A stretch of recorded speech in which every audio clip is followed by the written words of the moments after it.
मित्रांनो, लग्नानंतर होईलच प्रेम या मालिकेच्या 21 जानेवारीच्या भागामध्ये आपण पाहणार आहोत की रम्याला आणि वसुंधराला फार राग आलेला असतो, कारण पार्थच्या यशाचं थोडंसं श्रेय हे त्या बोक्याला मिळालेलं असतं.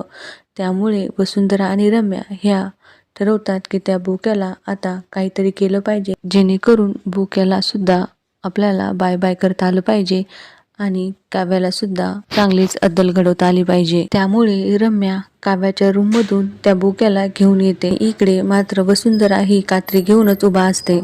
त्या दोघी जणी त्या बोक्याला कट करणार असतात. इतक्यात रूममध्ये पार्थची एंट्री दाखवतात.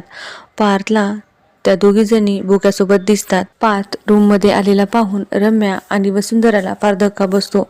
त्यावर रम्या म्हणते की अरे पार्थ, काव्या या बोक्याला समोर ठेवूनच तुला फार त्रास देते. तुला फार मानसिक त्रास होतो ना याचा, म्हणूनच आम्ही असा विचार केला आहे की या बोक्याचा काहीतरी बंदोबस्त करायचा. यावर पार्थ म्हणतो की काव्या, मी तुझ्याकडे आलो होतो का मदत मागायला, की मला या बोक्यापासून त्रास होत आहे, तू काहीतरी कर म्हणून. यावर रम्या म्हणते की अरे म्हणण्याची काय गरज, मला सगळं समजतं ना तुझ्या चेहऱ्यावरून. चिडलेला असतो आणि रम्या पार्थला सांगत असते, पार्थ, जे केलं ते मी तुझ्यासाठीच करत होते, प्लीज तू चिडू नकोस.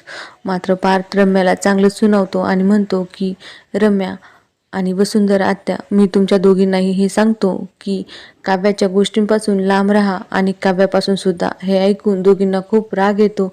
आता मित्रांनो, आपल्याला पुढे काय पाहायला मिळणार आहे याचे अपडेट्स आम्ही तुमच्यापर्यंत नक्की पोहोचू. त्यासाठी तुम्हाला चॅनलला सबस्क्राईब करावे लागेल, बेल आयकॉनला क्लिक करून ऑलला सुद्धा क्लिक करावे लागेल.